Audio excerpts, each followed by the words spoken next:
एक छोटे बच्चे के सिलसिले में ये बात होती है, ख्वाहिश होती है कि हम उसको ओबीडियंट या फर्माबरदार बनाएं, लेकिन जब टीनेज की तरबियत की बात आती है तो उसके लिए जो इस्तेलाह इस्तेमाल होती है वो ये कि हम उसको रिस्पॉन्सिबल बनाना चाहते हैं, हम उसको जिम्मेदार बनाना चाहते हैं। मतलब वो जिम्मेदार अगर बनेगा तो वो खुद अपनी फजर की फिक्र करेगा, वो अपनी नमाजों की फिक्र खुद करेगा।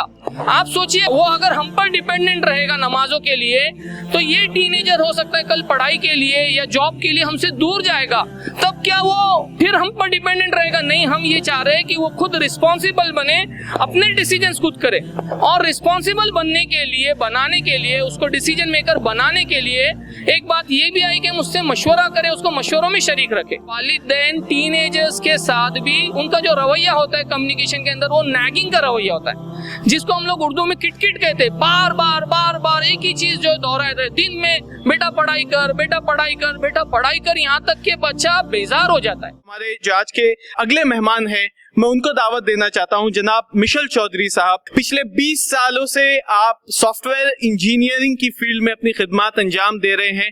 एडवांस कंप्यूटर के नाम से आपका एक मशहूर इदारा है। इसके साथ में कॉर्पोरेट ट्रेनिंग, वेब डेवलपिंग का काम भी आप करते हैं। साथ ही साथ एजुकेशन की फील्ड से आप जुड़े हुए हैं। एस्पायर इदारे के मैनेजिंग डायरेक्टर हैं। He is also career councillor. आप एक मोटिवेशनल स्पीकर हैं। तो मैं जनाब मिशेल चौधरी साहब से दरख्वास्त करता हूं कि यहाँ पर आए और टीनेज पेरेंटिंग इस अहम मौजू पर आप अपनी गुफ्तगू रखें। औज़ु बिल्लाहि मिनश शैतानिर रजीम, बिस्मिल्लाहिर रहमानिर रहीम। या अय्युहल्लज़ीना आमनू कू अनफुसकुम व अहलीकुम नारा, सदक़ल्लाहुल अज़ीम। रब्बि इश्रह ली सदरी व यस्सिर ली अमरी वहलुल उक़दतम मिन लिसानी यफ़क़हू क़ौली। मुअज़्ज़िज़ मेहमानान और शहर कल्याण और अतराफ़ के फ़िक्रमंद और बहुत अजीज़ वालिदैन, अस्सलामु अलैकुम वरहमतुल्लाह। ये ड्रामा जो हमने देखा, ये दर हकीकत हमारे समाज का एक अक्स है।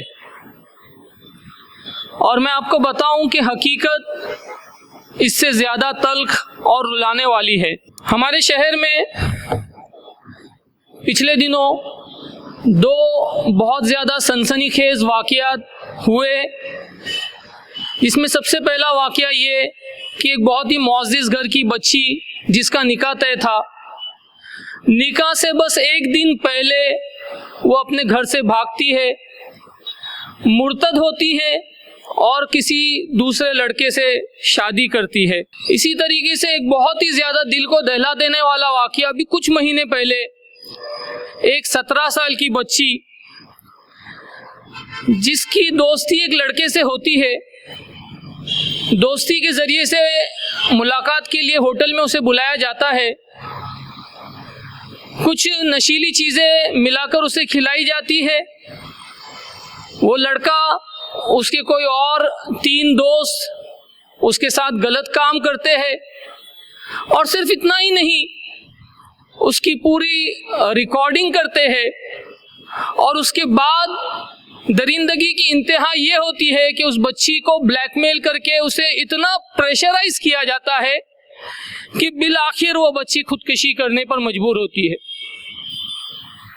भाइयों और बहनों, ये ऐसे बहुत सारे वाक़यात और वारदात हमारे शहर में रोनुमा हो रहे हैं और हम देख रहे हैं कि कम उम्र के बच्चे, उनके अंदर नशे की आदत, सुसाइड का रेशियो, इर्तिदाद और इसी तरीके से दूसरे बहुत सारे जराइम जो है वो बड़ी तेजी से बढ़ रहे हैं। आज पूरी कौम के सामने ये सवाल है कि क्यों हमारी नौजवान नस्ल जो है वो बेरारवी का शिकार है, क्यों टीनेज पेरेंटिंग इतनी ज्यादा मुश्किल होती जा रही है, क्यों टीनेजर्स हमारी बात नहीं मानते या हमसे दूर होते जा रहे हैं। इसी सुलगते हुए मसले को समझने और इसके इम्कानी हल को जानने के लिए इंशाअल्लाह इस गुफ्तगू को हम लोग आगे बढ़ाएंगे। सबसे पहले तो हम जानते हैं कि टीनेज वो उम्र है जो 12-13 साल से लेके 18-19 साल तक चलती है, जिसको इंग्लिश में एडोलसेंट या प्यूबर्टी भी कहते हैं, उर्दू में सीने बुलुगत कहते हैं।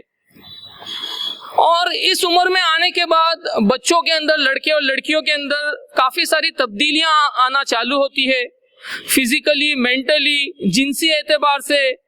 उनके बिहेवियर के अंदर भी हम देखते हैं कि बहुत ज़्यादा बर्ताव होता है। और आप देखेंगे अक्सर वालिदैन इस उम्र के अंदर जो बच्चे पहुंचते हैं तो वो ये शिकायत करना चालू करते हैं कि हमारा बच्चा पता नहीं अचानक उसे क्या हुआ है, क्या वो हमारी बात नहीं मानता, या वो पढ़ाई को उतना सीरियसली नहीं ले रहा है, या ये कि वो बागी हो गया है, या ये कि वो अकेले रहता है, या ये कि वो किसी भी बात को जो है मानने के लिए तैयार नहीं है और एक रिबेलियस बिहेवियर, या ये कि एक पूरा उसका नया वर्जन अब हमारे सामने आ रहा है। हम ये जानने की कोशिश करेंगे कि इसके बुनियादी जो रूट कॉज है वो क्या है। टीनेज के अंदर ये बिहेवियर की तब्दीली, ये कंप्लेंट्स का आना, ये क्यों है। मैं इंशाल्लाह आप लोगों के सामने 5 वजूहात रखूंगा। जो यहाँ पे टीनेज पेरेंट्स है वो इंशाल्लाह मेरे साथ इन ट्यून होंगे, और मेरा अपना मानना है कि ये एक तरह का तोहफा होगा उन वालिदैन के लिए कि जिनके बच्चे टीनेज में दाखिल होने वाले हैं। आप देखिए 3 बातों को मैं अभी बता रहा हूँ और 2 बातें इंशाल्लाह गुफ्तगू के आखिर में आएगी। सबसे पहली बात ये है कि हमको ये समझना पड़ेगा कि बच्चा जब इस एज में आता है तो वो असल में अब बच्चा नहीं रहा है। मसला ये होता है कि वालिदैन उसे अभी भी बच्चा ही समझते और बच्चे की ही जैसा ट्रीट करते हैं। मतलब एक टीनेज को भी हम उसी तरीके से चिल्लाते हैं, उसे उसी तरीके से डांट डपट करते हैं, और आप देखेंगे बसा होगा तो उसी तरीके से उसे भी मारते हैं।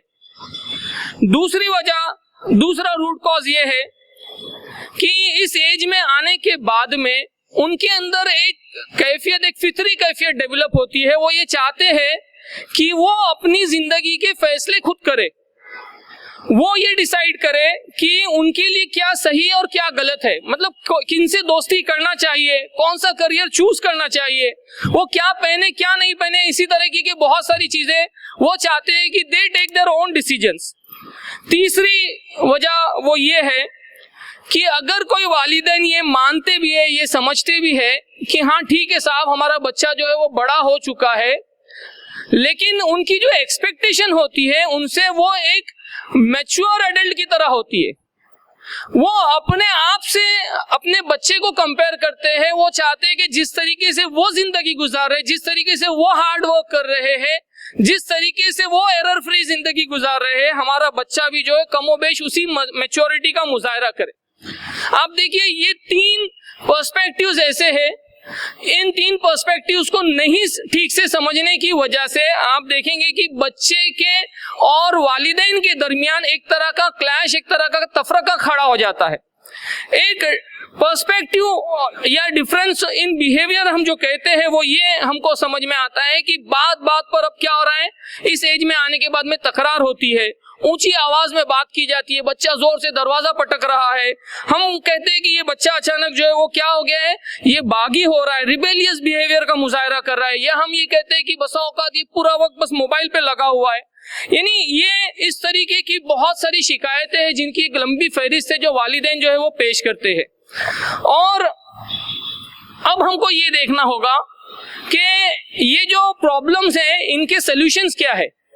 तो ये कॉन्फ्लिक्ट्स का जो रेजोल्यूशन है, 3 रेजोल्यूशंस मैं आपको बताऊंगा। सबसे पहली चीज तो बहैसियत वालिदैन हमको अपनी सोच को थोड़ा सा तब्दील करना पड़ेगा और ये बात समझना पड़ेगा कि अब हम उनको वैसा कंट्रोल नहीं कर सकते जैसा बचपन में किया करते थे। मतलब अब हमको अपने रोल को जो है वो चेंज करना पड़ेगा। अब हमको टीचर से आगे बढ़कर ट्रेनर बनना पड़ेगा। मतलब अब हम उम्र के इस फेज में है कि हमको उनसे जो है दोस्ती करनी होगी। फिर तीसरी इंपॉर्टेंट चीज जो यहाँ पे डॉक्टर फुरकान ने भी बात को रेज किया, मैं उसकी इंशाल्लाह तफसील में जाऊंगा, वो ये कि हमको असल में यहाँ पे ये कोशिश करना होगा कि हम उनको जो है एक डिसीजन मेकर बनाए। मतलब उनकी जिंदगी के फैसले बहरहाल उनको करने दे, हाँ, लेकिन ये नहीं कि हम उनको करने दे और उनको पूरी तरीके से छोड़ दे। हम ये समझे कि हमारा बच्चे के पास अब सिर्फ लर्निंग लाइसेंस है, जिसको मराठी में कहते हैं कि ड्राइवर शिकता है। तो अभी तक वो एक मैच्योर इंसान नहीं बना है। हमको इस बात की भरपूर कोशिश करनी है कि वो अपने फैसले, अपने डिसीजंस खुद से करे। आप देखिए अल्लाह के नबी सल्लल्लाहु अलैहि वसल्लम की सीरत में एक बहुत प्यारा वाकया इस हवाले से मिलता है। हज के मौके से अल्लाह के रसूल सल्लल्लाहु अलैहि वसल्लम के साथ हजरत फजल इब्न अब्बास रज़ियल्लाहु ताला अन्हु सवार है ऊंट के ऊपर। ये एक नौजवान है, अल्लाह के नबी सल्लल्लाहु अलैहि वसल्लम के पास एक खूबसूरत खातून जो एक मसला पूछने आती है, इस नौजवान की निगाह जो है उस खातून की तरफ मुतवज्जा होती है। अल्लाह के नबी सल्लल्लाहु अलैहि वसल्लम, सही बुखारी के अंदर ये बात है कि अल्लाह के नबी सल्लल्लाहु अलैहि वसल्लम पहले उस नौजवान को मौका देते हैं कि वो खुद से क्या करे, अपने अटेंशन को डाइवर्ट करे और खुद से वो डिसीजन ले। अभी आप सोचिए, अगर हम अपने बच्चे को टीनेज के अंदर कोई बुराई करते देखे तो फौरन हमारा रवैया क्या होता है, हम रिएक्टिवली जाते हैं, हम फौरन जोर से भले वो कहीं पर भी पब्लिकली उसको ह्यूमिलिएट करते हैं। लेकिन आप देखिए नबी मोहतरम सल्लल्लाहु अलैहि वसल्लम ने किस तरीके से, अगर उनकी इस्लाह भी की तो बड़ी हिकमत से उनकी तवज्जो जो है दूसरी तरफ मरकूज की, और आखिर में अगर जरूरत पड़ी तो वाज और नसीहत की। तो हमको ये समझना होगा कि हमारा अप्रोच क्या होगा। तो हमारा अप्रोच असल में ये होगा कि करियर के, उनकी जिंदगी के, इन शॉर्ट ये के तमाम जो फैसले हम उनको करने देंगे, लेकिन कैसे हम आगे बढ़ेंगे ये बहुत अहम है, जो वालिदैन को समझना है। मैं आपको बताऊं, अगर आप गौर करेंगे जो टीनेज पेरेंट्स है खासतौर से, वो देखेंगे तो कुल मिला के 12 से 15 बड़े अहम मसाइल या बड़े अहम इश्यूज है जिनके अंदर वालिदैन और बच्चों में तकरार होती है। जैसे मिसाल के तौर पे करियर के वास्ते से तकरार होगी, मोबाइल के बारे में तकरार होगी, बच्चों के रात को कब आने की बात है, कब उठने की बात है, उनकी दीनदारी की बात है, और भी इसी तरीके से आप देखेंगे तो बहुत सारी चीजें जहां वालिदैन चाहते हैं कि बच्चों के अंदर जो एक डिसिप्लिन या चेंज आए। अब हमको ये करना है कि ये, अगर आपने मान लीजिए 9 बातें हैं, आपने आइडेंटिफाई की कि 9 बातों में हम चाहेंगे कि इनको इख्तियार दिया जाए, लेकिन ये सारी बातों में हम पूरा इख्तियार नहीं देंगे। हम स्टार्ट उन चीजों से करेंगे जहां हमको लगता है कि रिस्क बहुत ज्यादा इन्वॉल्व नहीं है। मैं इंशाल्लाह मिसालों के जरिए से अपनी बात को समझाऊंगा, सिर्फ उसूल पहले समझ लीजिए। और बास चीजों में हम अपने बच्चे को कहेंगे कि बेटा देखो, अभी तुम बड़े हो रहे हो, हम चाहते हैं कि तुम अपनी जिंदगी अपने हिसाब से गुजारो, लेकिन इसमें से कुछ चीजें, जैसे मिसाल के तौर पे पहली एक चीज ये है जो आप अभी खुद करेंगे, हाँ, लेकिन कुछ चीजें ऐसी है जो हमारे इख्तियार में होंगी, और धीरे धीरे इंशाल्लाह आप जो है उसके भी ऊपर खुद आपको इख्तियार होगा कि आप अपनी जिंदगी अपने हिसाब से गुजारे। आप देखिए, मतलब हमारी कोशिश ये होगी कि हम बच्चे के मेंटर बने, हम बच्चे के कोच बने या मुरब्बी बने।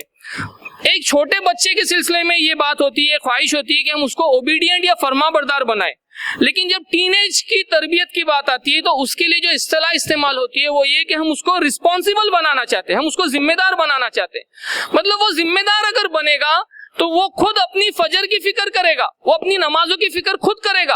आप सोचिए, अगर हम पर डिपेंडेंट रहेगा नमाजों के लिए, तो ये टीनेजर हो सकता है कल पढ़ाई के लिए या जॉब के लिए हमसे दूर जाएगा, तब क्या वो फिर हम पर डिपेंडेंट रहेगा? नहीं, हम ये चाह रहे हैं कि वो खुद रिस्पॉन्सिबल बने, अपने डिसीजंस खुद करे। और रिस्पॉन्सिबल बनने के लिए, बनाने के लिए, उसको डिसीजन मेकर बनाने के लिए एक बात ये भी आई कि हम उससे मशवरा करें, उसको मशवरों में शरीक रखें। अब मैं आपको 2 टूल्स बता रहा हूं जिसके जरिए से आप इस बात का आप तक खुलासा होगा कि कैसे हमारा अप्रोच होगा। देखिए, सबसे पहली अहम चीज ये होगी कि अब बच्चे के साथ हमारा जो रैपो होगा, ये तो बात तय है कि अब हम एक टीचर नहीं है, हम ट्रेनर है, कोच है, मुरब्बी है, हम उसको गाइड करने वाले हैं।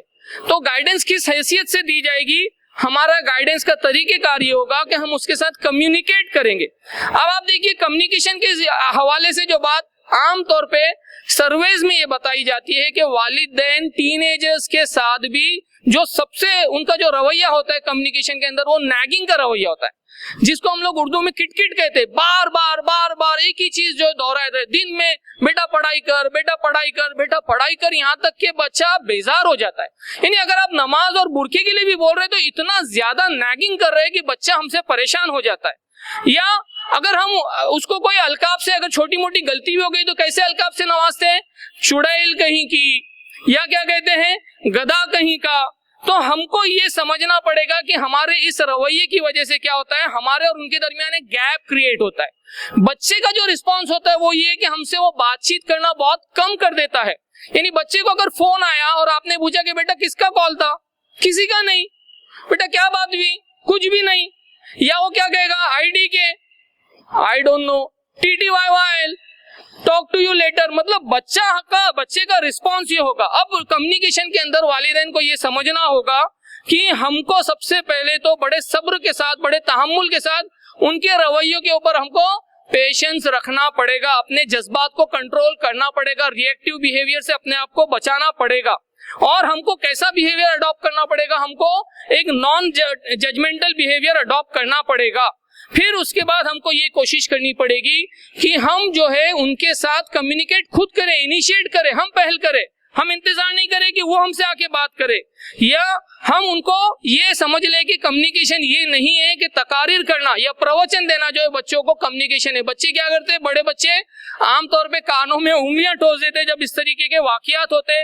उनसे इज्जत से पेश आना चाहिए और कोशिश ये करना चाहिए हम घर के अंदर कम से कम एक खाना जो है रोजाना साथ में खाएं।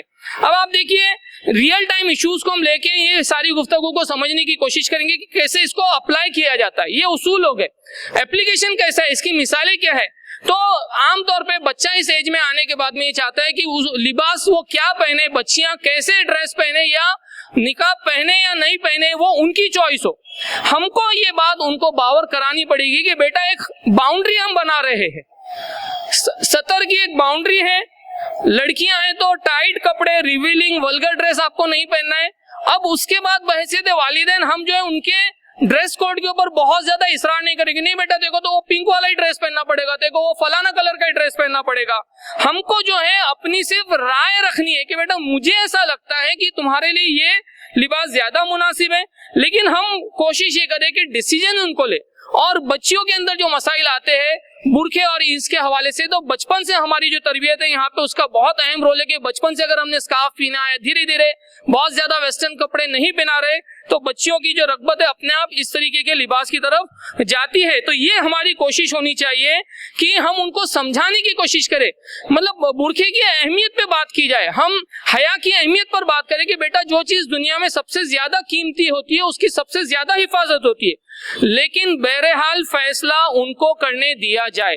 दूसरा मसला ये होता है कि बच्चा जो है हम देखते हैं कि बसा औकात पढ़ाई में उसका इंटरेस्ट नहीं होता, यही लैक्स इंटरेस्ट इन पढ़ाई, और बहुत सारे वालिदैन की शिकायत आती है कि बेटा वो पढ़ाई नहीं कर रहा है।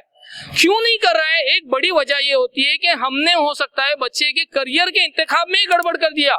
ये ड्रामा उसकी अक्कासी थी। इससे पहले बहन ने भी बात की कि हमको अपनी चॉइसेस को उसके ऊपर फोर्स नहीं करना चाहिए। अगर मेरी ख्वाहिश है कि मेरा बेटा डॉक्टर बने या इंजीनियर बने, हमको ये देखना पड़ेगा कि बच्चे का इंटरेस्ट और बच्चे का टैलेंट किधर है, और जरूरत अगर हो तो हम प्रोफेशनल्स की हेल्प ले सकते हैं, जैसे उनका एप्टीट्यूड टेस्ट एस्पायर या किसी और इदारे से कराकर, और काउंसलिंग के जरिए से, जिसमें बहुत ज्यादा क्लैरिटी आती है कि बच्चे के लिए ज्यादा बेहतर करियर कौन सा हो सकता है। तो हमको टीनेजर्स के साथ एक कोशिश ये भी करनी चाहिए कि जब जहां जरूरत हो हम कुछ प्रोफेशनल्स की भी मदद ले, जब जहां जरूरत हो घर के बड़े बुजुर्ग, यानी हो सकता है हमारे घर में उसका कोई कजिन भाई हो जो उसको अच्छे से समझाता हो, कजिन बहन हो जो उसको अच्छे से समझा सकती हो, तो हम उनकी मदद ले। इंग्लिश में कहते हैं कि हॉर्सेस फॉर कोर्सेस, तो जैसी जरूरत है उसके हिसाब से हम जो ये करें। और फिर एक अहम चीज पढ़ाई के सिलसिले में हमको मालूम होनी चाहिए कि जब तक अंदर से मोटिवेशन नहीं होगा, बच्चे की वो रगबत नहीं होगी, तो अंदर से मोटिवेशन के लिए हम कोशिश करें कि बच्चों को उस फील्ड के रोल मॉडल से मिलाएं कि जिन्होंने नुमाया कामयाबी हासिल की है। जब बच्चे उन रोल मॉडल्स को देखते हैं, जब उनसे इंस्पायर होते हैं, तो उनके दिल में भी ये ख्वाहिश होती है कि वो क्या करे, वो भी ऐसे बने। तो ये हमको करना होगा। कम्युनिकेशन के हवाले से ये बातें थी। फिर आप देखिए दूसरा टूल ये है कि हम जो है हुदूद को बांधे, लिमिट्स को तय करें और उसके अंदर उनको आजाद छोड़ दे। अब ये बात कैसी होगी, मैं एक मिसाल देता हूं कि अगर आपने ये तय किया कि आपका लड़का या लड़की अभी से अपने कपड़ों की जिम्मेदारी, यानी कपड़े धोने की, उनको इस्त्री कराने की जिम्मेदारी वो खुद ले, तो ये आप जिम्मेदारी उनके ऊपर छोड़ दीजिए और उसके बाद आप उसके नताइज से लापरवाह। माँ बाप क्या करते हैं असल में, बच्चों पे अगर जिम्मेदारी रहती भी है तो उसका बोझ माँ बाप उठाते। अरे बेटा तूने वो कपड़े धोए नहीं, अरे बेटा तेरे कपड़े इस्त्री नहीं हुए, छोड़ दीजिए। अगर उसके कपड़े कहीं उसको अहम जगह जाना है, कपड़े रेडी नहीं है, जब तक वो एक दो बार ठोकर नहीं खाएंगे। देखिए इंसान जो है जो चीजें सीखता है ना, वो अपनी प्रैक्टिस से, ठोकर खा के ज्यादा अच्छे से सीखता है। तो हमको उनको इस तरीके से थपेड़े खिलाना पड़ेगा। लेकिन जैसे मैंने शुरू में बताया कि हमको ये देखना पड़ेगा कि high risk versus low risk, कहाँ रिस्क कम है ये देखना पड़ेगा। और जो रूल्स हम बनाएंगे, जो बाउंड्रीज हम बनाएंगे, हम उनको उसके अंदर मशवरे के अंदर शामिल करें। अगला अहम मसला मोबाइल्स का टीनेजर्स के अंदर है। देखिए इसमें एक बहुत अहम चीज है कि आप मोबाइल कब दे रहे हैं उनको। मोबाइल उनकी जब जरूरत, वाकई ऐसी शदीद जरूरत बन रही है, तभी आप उनको मोबाइल दिलाइए। 10वीं के बाद देंगे, 12वीं के बाद देंगे। और मैं आपको बताऊं कि पढ़ाई के लिए आज ना बहुत सारे ऐसे दूसरे ऑल्टरनेट्स अवेलेबल है। आप स्मार्टफोन को छोड़ के भी बहुत सारे दूसरे ऑल्टरनेट्स की तरफ जा सकते हैं, टैब्स दिला सकते हैं, या ऐसे दूसरे ऑल्टरनेट्स की तरफ जा सकते हैं जहां उनको मोबाइल की उतनी शदीद जरूरत नहीं है। और फिर इसमें एक बहुत अहम रोल माँ और बाप का इस हैसियत से होता है कि जो बातें आप अपने बच्चों के लिए तय कर रहे हैं दोनों माँ बाप में भी इत्तेफाक हो। नहीं तो मालूम पड़ा क्या है, अब्बा एक बात बोल रहे हैं, अम्मी एक अलग बात बोल रहे हैं, बच्चा क्या करेगा, उसका नाजायज फायदा उठाएगा। दोनों को they should be on the same page. यानी अगर आपने ये तय किया कि बच्चे को 12वीं के बाद दिलाएंगे तो दोनों जन उस पर इत्तेफाक रखे। माँ इसरार नहीं करेगी और 10वीं के बाद करे, या वाइसा वर्सा नहीं होना चाहिए। फिर मोबाइल के अंदर हमको ये तय करना पड़ेगा कि मोबाइल का यूज जब पढ़ाई करता रहेगा बच्चा तब नहीं करेगा। टोटल दिन में बच्चा कितनी देर मोबाइल देखेगा, एक रूल बनाइए कि रात में 10 के बाद जो है हम मोबाइल सब लोग घर में सरेंडर करेंगे। यानी आप अपने तौर पे अपने नियम और रूल्स बनाइए और वालिदैन को खुद भी फॉलो करना पड़ेगा। वरना आज ये देखा जाता है कि बच्चे तो अपनी जगह, वालिदैन जो है वो मोबाइल में ज्यादा बिजी है, उनके फोन कॉल्स, उनके चैटिंग, उनके एंटरटेनमेंट मोबाइल के जरिए से बहुत ज्यादा हो रहे। तो यहाँ पे हमको ये देखना पड़ेगा। और सबसे अहम चीज कि उनकी सोच, उनकी फिक्रत आखिरत के हवाले से कि बेटा कोई देखे चाहे नहीं देखे, अल्लाह तुम्हें देख रहा है। तो ये एहसास जितना ज्यादा हम उनके अंदर उजागर कराएंगे और मोबाइल के जो मजबूत फायदे इसको कैसे लिया जाए। तो आप जब कोई चीज बच्चों को दे रहे तो आप देते वक्त ये बाउंड्री सेट कीजिए। आपने एक बार दे दिए, उसके आदी हो गए, उसके बाद आप चेंज नहीं कर सकते, तो ये वालिदैन को ध्यान रखना पड़ेगा। फिर एक बड़ा सुलगता मसला पोर्नोग्राफी का है। आज आप देखिए, हम इसको माने चाहे नहीं माने, पोर्नोग्राफी ने अक्सर तलबा तालिबात को जो है अपने शिकंजे में कहीं ना कहीं डायरेक्टली या इनडायरेक्टली ले लिया है और किसी ना किसी सतह पे वो उससे एक्सपोज हो रहे। आज जरूरत इस बात की है कि हम एंटी पोर्न इकदाम पहले से करें। मतलब हम इंतजार नहीं करें कि बहुत देर होगी उसके बाद हमको इकदाम करें। हम पहले से बहैसियत वालिदैन प्रोएक्टिव स्टेप्स ले और ये देखें कि प्यूबर्टी के अंदर उनको वो मसाइल भी बताए और कैसे अल्लाह ने उनके अंदर जो कुव्वत रखी है उस कुव्वत का बेहतर सही इस्तेमाल वो कर सकते हैं। जवानी की अहमियत उनको समझाए कि अगर उन्होंने उनकी जवानी को अल्लाह की इबादत में लगाए तो वो जन्नत में कल अर्श के साए के, अल्लाह के अर्श के साए के नीचे होंगे। तो ये सारी चीजें हमको बच्चों को सिखानी पड़ेगी, समझानी पड़ेगी, लेकिन हमारा तरीकेकार जो है वो एक कोच का होगा। फिर एक चीज याद रखिए कि चेंज जो होती है, बच्चों में जो तब्दीलियां होती है ना, वो अचानक से नहीं होती है। अचानक कोई वाकया नहीं सरजद होता है, अचानक कोई बच्ची नहीं भाग जाती है। हमको बहुत ज्यादा ऑब्जर्वेंट रहना पड़ेगा। इंग्लिश में कहते हैं कि prevention is better than cure. फिर अगर खुदा न खास्ता किसी मामले में, मैं यहाँ पे इतना गुंजाइश नहीं है, वक्त नहीं है कि फैला के अपनी बात को रखूं, लेकिन ये बात समझ लीजिए कि किसी मामले में अगर हमको लगता है कि बात थोड़ी आपे से बाहर हो रही है तो हमको डी एडिक्शन जिसको कहते हैं उसके इकदाम करने पड़ेंगे। मतलब उस बच्चे को उस माहौल से दूर ले जाना पड़ेगा। जैसे अगर आपको लगता है कि पोर्नोग्राफी का मसला है, मोबाइल का मिसयूज हो रहा है, तो मैं आपको बताता हूँ, नेट नैनी नाम की एक साइट है, कन्वेनेंट आईज नाम की साइट है, ऐसी वेबसाइट्स, ऐसे एप्स अवेलेबल है। अगर आपने ये ऐप को खरीदा तो आपके बच्चे का फोन जो है वो ब्लॉक होगा। खास तौर से छोटे बच्चों के लिए जहां आपको खदशा, पहले से इसको डाल के रख सकते हैं प्रिवेंशनरी। और फिर बच्चे क्या सर्फ कर रहे हैं, कितना टाइम मोबाइल पर, वो पूरा रिकॉर्ड आपके पास आ सकता है। यकीनन ये टीनेजर्स में एक्सट्रीम स्टेप पर होना चाहिए क्योंकि वरना इसका बैकफायरिंग भी हो सकती है। तो ये एक तरीके से पूरा तरीकेकार है जो हमको अडॉप्ट करना पड़ेगा। और आखिर में मतलब जब हम उनको डिसीजन मेकर बनाएंगे, उनसे मशवरा करेंगे, उनको इख्तियारात धीरे धीरे करके देंगे, उनको जिम्मेदार या रिस्पॉन्सिबल बनाने की कोशिश करेंगे, उनके साथ कम्युनिकेशन करेंगे, लिमिट और अहदाफ तय करेंगे, तो इंशाल्लाह बहुत सारे मसाइल हल होंगे। आखिरी जो कुछ बातें आप लोगों के गोशे गुजार करनी है वो ये है कि हम बहैसियत वालिदैन अनकंडीशनल लव और दुआ का एहतमाम करते रहे अपने बच्चों के लिए। आप देखिए दुआओं का बड़ा जबरदस्त असर होता है। इमाम बुखारी रहमतुल्लाह के बारे में आता है कि उनकी वालिदा अल्लाह से रो रो के दुआ करते थे कि मेरे मालिक मुझे एक ऐसी औलाद अता कर जो तेरे दीन का खादिम हो। हम जानते हैं कि इमाम बुखारी ने कितना बड़ा कमाल इल्म की दुनिया में और हदीस के हवाले से हमारे लिए किया है। दूसरी कोशिश हमको करनी होगी कि हम अपने बच्चों को इज्तिमाइयत से जोड़े। आप देखिए, हम चाहते हैं कि हमारे बच्चे जो है बुरे माहौल से बचे, तो हमको एक अच्छे माहौल उनको देना पड़ेगा। आज टीनेजर्स पे जो सबसे ज्यादा आपको पता है इन्फ्लुएंस इन चीज का होता है वो क्या है, वो पीयर प्रेशर कहते हैं। दोस्तों की जो सोबत है आप उसको रोक नहीं सकते, आप उनको कॉलेज जाने से नहीं रोक सकते, क्लासेस जाने से नहीं रोक सकते। तो आप ये कोशिश कीजिए कि आप उनको और अच्छे वायबल ऑल्टरनेट्स दीजिए। अल्लाह के रसूल सल्लल्लाहु अलैहि वसल्लम ने फरमाया कि बकरियां जब एक रेवड़ में ग्रुप में जाते रहती है तो भेड़िया उनकी ताक में रहता है। जब कोई बकरी अपने रेवड़ से अलग हो जाती है तो भेड़िया उस बकरी को बड़ी आसानी से उचक लेता है। फरमाया कि ठीक इसी तरीके से शैतान इंसानों की ताक में रहता है। जब तक वो इज्तिमाइयत से वाबस्ता रहते हैं वो महफूज रहते, लेकिन जैसे इंसान इज्तिमाइयत से अलग हो गया, शैतान के लिए वो बड़े सॉफ्ट टारगेट होते हैं, शैतान उनको बड़ी आसानी से उचक लेता है। हमको कोशिश करनी पड़ेगी कि बचपन से ही अपने बच्चों को चिल्ड्रन सर्कल से जोड़े, अपने बच्चों को IFC से जोड़े, अपने बच्चों को GIO से जोड़े, अपने बच्चों को SIO जैसी अच्छी ऑर्गेनाइजेशन से जोड़े, ताकि उनको अच्छा माहौल मिले, उनकी तरबियत हो, वो दीन के दाई बने। फिर एक बहुत अहम पहलू ये है, आमतौर पे टीनेजर्स ये फील करते हैं कि कहीं ना कहीं वो निग्लेक्टेड हो रहे हैं, कहीं ना कहीं उनसे उनके वालिदैन उतना प्यार नहीं करते जितना करना चाहिए, और एक तरह का उनके अंदर रिबेलियस कैफियत डेवलप होती है। हो सकता है वो इसका इजहार करे, वो हो सकता है इजहार नहीं करे। बहसीत वालिदैन हमको ध्यान देना पड़ेगा कि अगर हमारे पास एक से ज्यादा बच्चे हैं तो हम सबको इक्वल इंपॉर्टेंस, इक्वल तवज्जो दे। अगर हम बहुत ज्यादा प्यार लुटाना चाहते हैं तो अकेले में उस बच्चे पर लुटाए, सबके सामने नहीं लुटाए। दूसरे बच्चे इसको बहुत ज्यादा हसास तरीके से नोट करते हैं। और आप देखिए, हमको अपने बच्चों को, माओ को खासतौर से जो ममता का जज्बा है, बाप हो सकता है उनका गाइडिंग रोल प्ले करेगा, अगर माँ भी गाइडिंग रोल प्ले करने आई, दोनों डांट डपट करेंगी तो बहुत सारे मसाइल होते हैं। माँ का रोल और बाप का रोल बहुत अहम है कि माँ का जो ममता का रोल है वो कायम रहना चाहिए। आप देखिए, नबी मोहतरम सल्लल्लाहु अलैहि वसल्लम के बारे में आता है कि अल्लाह के रसूल सल्लल्लाहु अलैहि वसल्लम, आप के पास हजरत अनस रज़ियल्लाहु ताला अन्हु जो है वो एक खादिम की हैसियत से, सही बुखारी के अंदर ये बात आती है कि अनस रज़ियल्लाहु ताला अन्हु के एक छोटे भाई थे अबू उमैर नाम के, वो अल्लाह के रसूल सल्लल्लाहु अलैहि वसल्लम से मदीना में मिलने आते। काफी दिनों से वो नहीं आ रहे थे। अल्लाह के रसूल सल्लल्लाहु अलैहि वसल्लम ने पूछा कि अनस, अबू उमैर कहाँ है? कहा कि उसका एक छोटा परिंदा था, उसका इंतकाल हो गया, वो बहुत मायूस है, वो घर से बाहर नहीं निकल रहा है। अल्लाह के रसूल सल्लल्लाहु अलैहि वसल्लम कहते हैं कि चलो हम अबू उमैर से मिलने के लिए जाएंगे। आप सोचिए, अल्लाह के रसूल सल्लल्लाहु अलैहि वसल्लम से ज्यादा मसरूफ कोई शख्स होगा?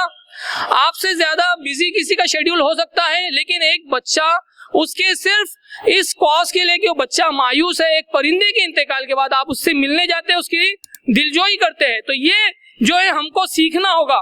और माँ का जो रोल होता है ना पॉजिटिव पेरेंटिंग के अंदर, हम नेगेटिव पे तो बहुत फोकस करते, बच्चे के पॉजिटिव पे, उसके प्रोग्रेस पे हम कितना फोकस करें। आप देखिए, एडिसन के बारे में आता है कि उसके स्कूल ने उसे निकाला ये कहकर कि ये बच्चे को हम नहीं पढ़ा सकते, कमजोर बच्चा है। उसकी माँ ने कहा कि बेटा तेरे स्कूल तुझे पढ़ा नहीं सकता, तू एक्स्ट्राऑर्डिनरी इंटेलिजेंट बच्चा है, हम तेरे को एक बेहतर जगह पढ़ाएंगे। हम जानते हैं कि एडिसन ने वो कारनामे अंजाम दिए, क्यों? क्योंकि उसको वो कॉन्फिडेंस मिला, वो बूस्टअप मिला।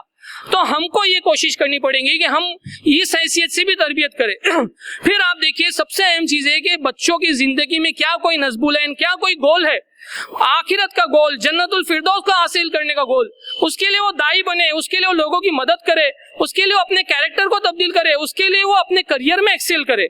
अल्लाह के रसूल सल्लल्लाहु अलैहि वसल्लम के बारे में आता है कि आपने नौजवानों की बड़ी जबरदस्त तरबियत की और उनको बड़ी बड़ी जिम्मेदारियां सौंपी। हम तो छोटे छोटे काम देने के लिए कतराते। अल्लाह के रसूल सल्लल्लाहु अलैहि वसल्लम ने हजरत मुसअब बिन उमैर रज़ियल्लाहु ताला अन्हु को मदीना में भेजा कि आप जाए और दावत का वहां काम करे। फिर हम जानते हैं कि हजरत उसामा बिन ज़ैद रज़ियल्लाहु अन्हु के बारे में आता है कि उनकी उम्र सिर्फ 18 साल थी, रोम से मुकाबला करने के लिए एक लश्कर तैयार किया गया, आपको उसका सिपह सालार बनाया गया। आप देखिए, ये तरीके तरबियत है। हमको ये सोचना होगा कि क्या हमारे इंतकाल के बाद हमारे बच्चे हमको कैसे याद करेंगे, हमारी डांट डपट को याद करेंगे, हमारे चिल्लाने और तंज को याद करेंगे, या वो खुशगवार लम्हे जो उन्होंने हमारे साथ बिताए, वो मोटिवेशन जो हमने उनको दिया है, उसके जरिए से हमको याद करेंगे। तो ये कुछ बातें मुख्तसर वक्त में थी, मैं एक दो अशार पे अपनी बात को खत्म करता हूँ। घर की इस बार मुसलसल मैं तलाशी लूंगा, गम छुपा के मेरे माँ बाप कहाँ रखते थे, बाप जीना है जो ले जाता है ऊंचाई तक, माँ दुआ है जो सदा साया फगन रहती है, मंजिल दूर और सफर बहुत है, छोटी सी जिंदगी की फिक्रें बहुत है, मार डालती है दुनिया कब की हमें, लेकिन माँ बाप की दुआओं में असर बहुत है। जज़ाकल्लाह, अस्सलाम वालेकुम रहमतुल्लाह।